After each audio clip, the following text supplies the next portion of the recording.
Conteúdos criados com inteligência artificial podem alcançar o topo do ranking do Google? Essa é uma pergunta difícil que divide os especialistas e é exatamente sobre esse assunto que nós vamos tratar aqui no Papo de Loja.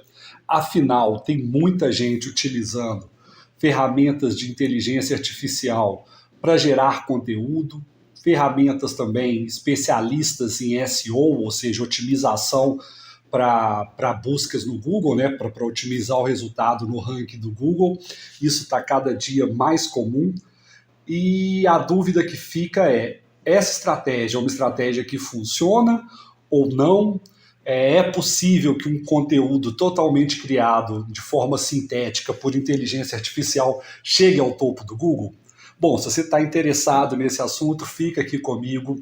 Eu sou Flávio Augusto e esse é o Papo de Loja, um podcast especializado em e-commerce e marketing digital, que eu procuro trazer aqui sempre o que há de mais moderno, as tendências recentes, enfim, aquilo que está preocupando a cabeça dos lojistas e dos profissionais de e-commerce e também novas estratégias, novas abordagens.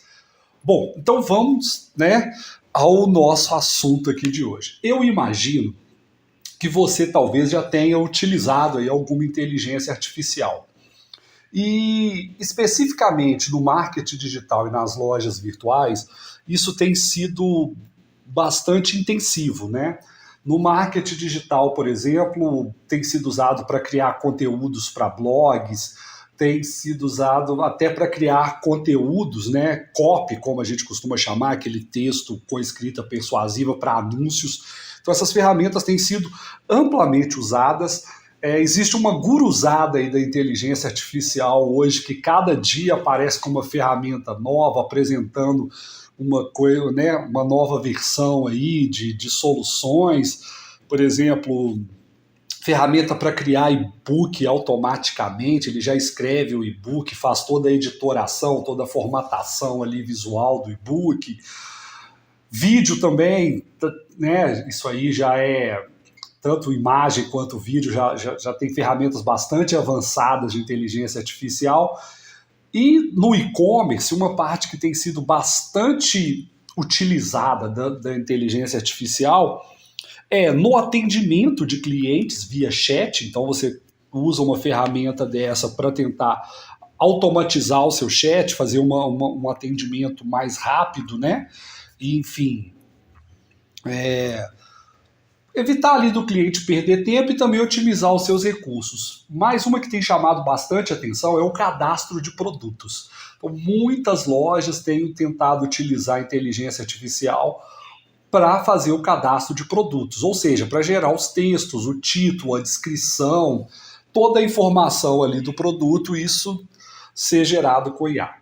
Bom, dito isso dos bastidores aí do uso da inteligência artificial no marketing digital e também no e-commerce, um primeiro ponto que eu queria abordar aqui antes da gente aprofundar mais, né, nas questões práticas disso, é que que existe uma guerra rolando aqui agora, que inclusive talvez a inteligência artificial seja a primeira ameaça real ao império do Google aí, tanto nas buscas quanto no marketing.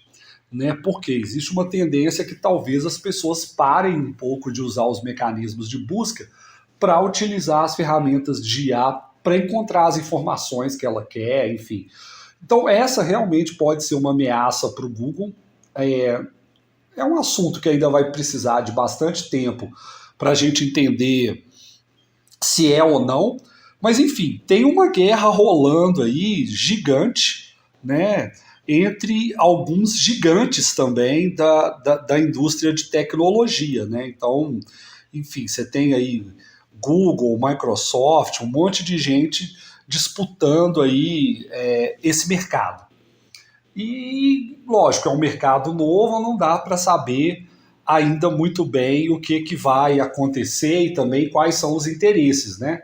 Porque começou se falando aí muito no chat GPT em português, o chat GPT, O Google já tem uma solução agora, que era o antigo Bard, agora é Gemini. Enfim, as ferramentas, né, como eu disse aí no começo, elas têm se multiplicado, assim como têm se multiplicado os gurus de inteligência artificial aí na internet também. Bom, mas para o assunto não ficar muito teórico, eu quis trazer aqui para o podcast um exemplo prático que eu recebi, se eu não me engano, na primeira ou segunda semana de fevereiro, aí, antes do carnaval. Bom, era um anúncio de uma empresa de e-commerce bastante famosa aqui no Brasil, a Tray, oferecendo uma ferramenta de IA para cadastrar produtos. E, enfim, era um e-mail marketing que eu recebi, assim, até bastante marqueteiro, para dizer a verdade, e ele oferecia algumas vantagens. Então eu separei algumas aqui para a gente poder conversar aqui no Papo de Loja. Bom, o e-mail dizia coisas do tipo: a maior potência de inteligência artificial para e-commerce está disponível para os lojistas da Tray.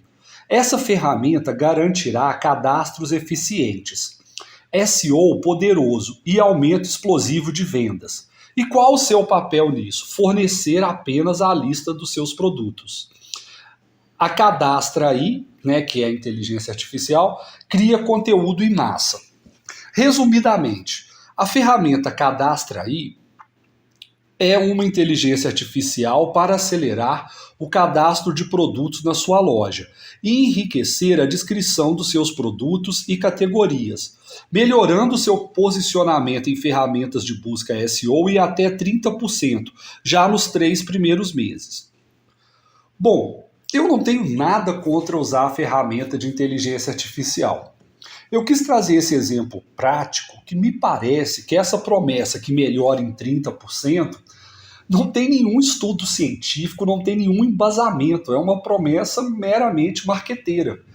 Porque é bastante possível que ao usar inteligência artificial aconteça o efeito contrário, que você perca posições no ranking. Então, eu trouxe esse exemplo também para reforçar isso. Às vezes, uma coisa que ainda é duvidosa, que ninguém tem certeza, já tem gente vendendo como uma grande vantagem, né? Então, isso pode ser bastante complicado, porque é um assunto que, entre outras coisas, divide especialistas. Grandes especialistas têm opiniões divididas sobre isso. E para não falar que isso é uma opinião só minha, o que eu resolvi também trazer aqui para essa edição do Papo de Loja? Algumas opiniões de funcionários graduados do Google. Então, pessoas que falam em nome do Google. Por exemplo, o vice-presidente sênior de tecnologia e sociedade, James Meinica, ele disse assim: compreendemos que a inteligência artificial, enquanto tecnologia emergente, apresenta complexidades e riscos. Nossa utilização de IA deve considerá-los. É por isso que, como empresa, avaliamos como essencial utilizá-la de maneira responsável. Bom, um outro funcionário chamado John Miller, que é inclusive porta-voz do Google, disse em abril de 2022: para nós, né, no caso o Google, publicações geradas por IA ainda se enquadram na categoria de conteúdos gerados automaticamente. As pessoas vêm criando esse tipo de conteúdo de várias formas diferentes. E para nós, se você está usando ferramentas de aprendizado de máquina para gerar seu conteúdo, para nós é a mesma coisa que reunir palavras aleatoriamente, buscando sinônimos, ou usando os truques de tradução que as pessoas estão acostumadas a usar. É possível que a qualidade desses conteúdos seja um pouco melhores do que os gerados por ferramentas mais antigas. Mas, para nós, ainda é conteúdo gerado automaticamente, ou seja, continua sendo contra as regras de nossas diretrizes para o webmasters. Dessa forma, nós consideraremos como spam. Ou seja, o que ele está associando aqui é que, assim, tentar burlar o Google já é coisa antiga, assim, não é de hoje, né? Burlar no seguinte aspecto: você construiu um tipo de conteúdo que por certas questões de construção, não pela qualidade dele, não pela forma como ele ajuda as pessoas, mas por outras questões de construção mesmo, você fazer manipulações ali para que você alcance, esse conteúdo alcance o topo do ranking o mais rápido possível, né? Quem é mais antigo aí nesse mercado certamente se lembra de Black Hat, várias coisas aí que as pessoas faziam, coisas absurdas, por exemplo. Às vezes no começo, lá atrás, quando a pessoa queria hackear, e é o que ele está citando aqui, você escrevia várias vezes a mesma palavra, sinônimos dela, e às vezes até solto dentro do texto, só para ter muitas ocorrências daquela palavra, porque naquele momento o algoritmo do Google só olhava quantas ocorrências tinha da palavra para entender se ele falava mais ou menos, né, de um determinado assunto. E isso funcionava, só que obviamente é um jogo de gato e rato. Quem está burlando, daí um pouco o Google descobre que existe, né, aquela, vamos dizer entre aspas, aí, aquela técnica, e aquilo que está sendo feito é barrado, e simplesmente quem estava usando aquilo é extremamente penalizado. Se ele estava bem ranqueado porque ele fez aquela, né, aquela jogada, assim, vamos dizer, ele de repente despenca do Google. Bom, mas para não ficar dúvida, eu peguei uma citação mais atual do Relações Públicas do Google, que é o Dan Sullivan. Ele disse assim: como dito anteriormente, o conteúdo criado exclusivamente para o ranqueamentos no mecanismo de busca é contra a nossa orientação. Se o conteúdo é útil e criado para pessoas, a inteligência artificial não é um problema. Se o conteúdo não for útil, nosso sistema o punirá. Bom, eu acho que é mais ou menos o que eu estava falando, é isso, assim, eles têm sempre avaliado a qualidade do conteúdo para as pessoas. Então é muito importante tomar cuidado, porque de repente você está usando um IA e você não tem muito controle da qualidade do conteúdo que está sendo produzido ali. Entre outras coisas, pode ser inclusive que ao gerar uma descrição automática para o seu produto, ele inclua características, por exemplo, que o seu produto nem tem. E aquilo ali começa a virar um problema, porque as pessoas vão ler aquilo, vão comprar esperando que o seu produto faça aquilo que a IA escreveu, e de repente aquilo não é a realidade, né? Então, o primeiro ponto que eu queria trazer aqui e discutir é essa questão de usar IA, e que só porque você está usando inteligência artificial você vai ranquear 30% melhor, 40%, você vai gerar mais venda.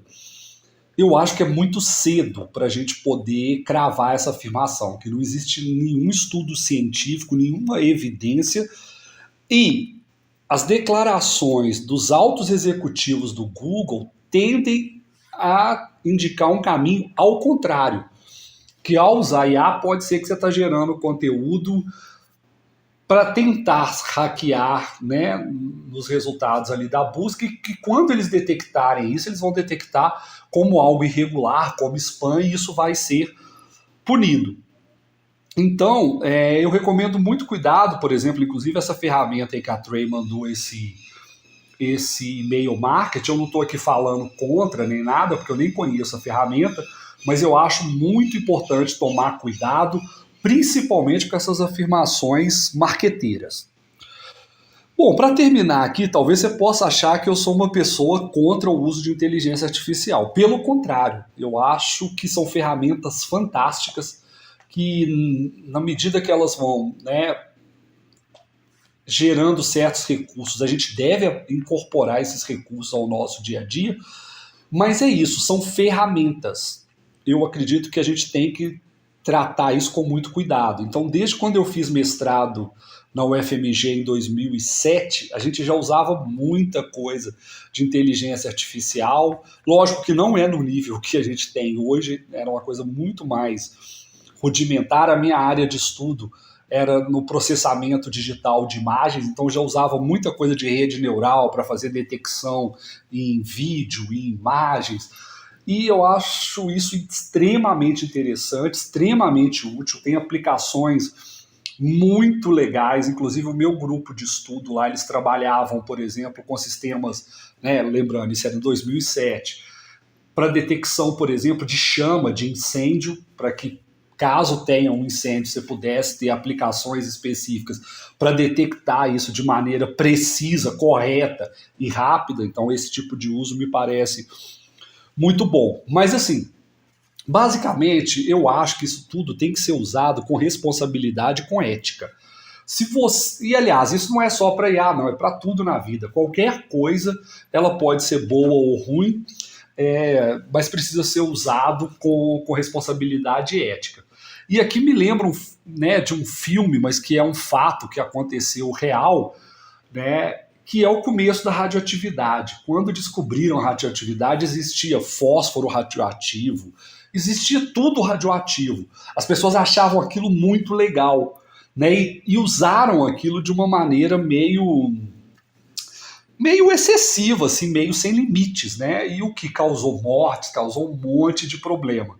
Então, de alguma forma, me faz lembrar o momento atual que a gente está lidando com a inteligência artificial, aquele primeiro momento logo quando descobriu a radioatividade, né? Teve um uso ali muito complicado no começo, mas à medida que a coisa foi evoluindo, passou-se a usar de uma maneira muito mais responsável. Bom, só antes de fechar essa edição aqui do Papo de Loja, eu quero te convidar a se inscrever lá no nosso canal da Bertoldo no YouTube.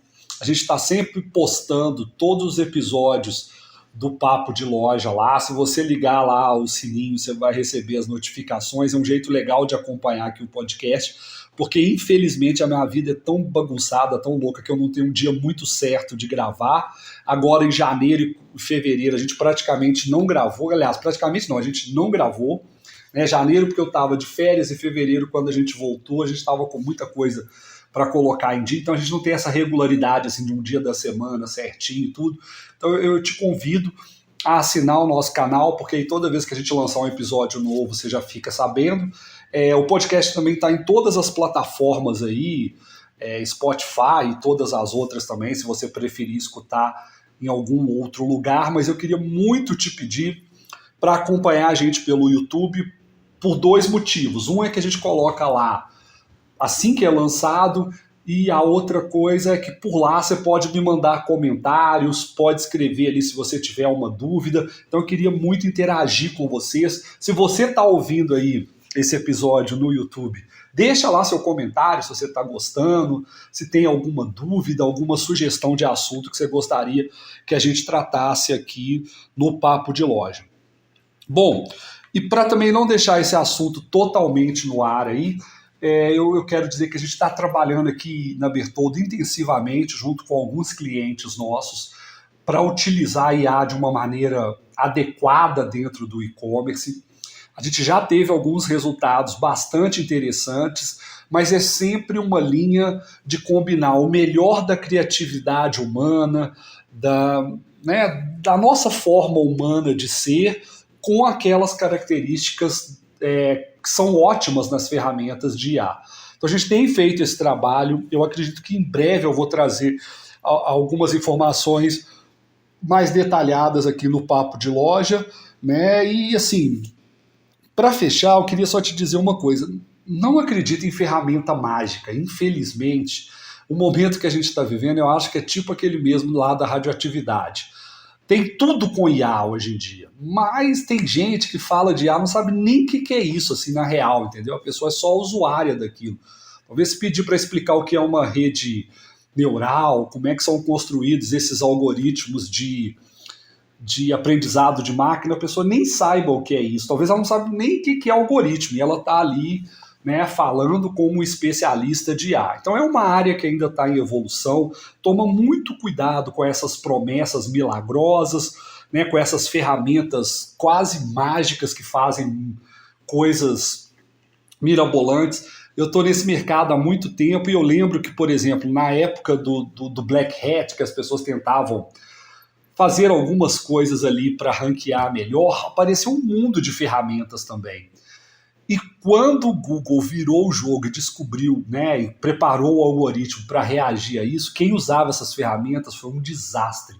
Então usa tudo, né, assim, não deixa de usar as coisas não, mas usa com responsabilidade, com ética. E outra coisa, uma área no e-commerce que vale muito a pena você investir tempo e trabalhar pesado em cima, é essa parte de SEO on-page, nas suas páginas de produto, principalmente na página de produto, mas no seu site de uma maneira geral, nas categorias, na home, trazer ótimos textos, ótimas descrições, boas fotos dos produtos, explicar cada detalhe.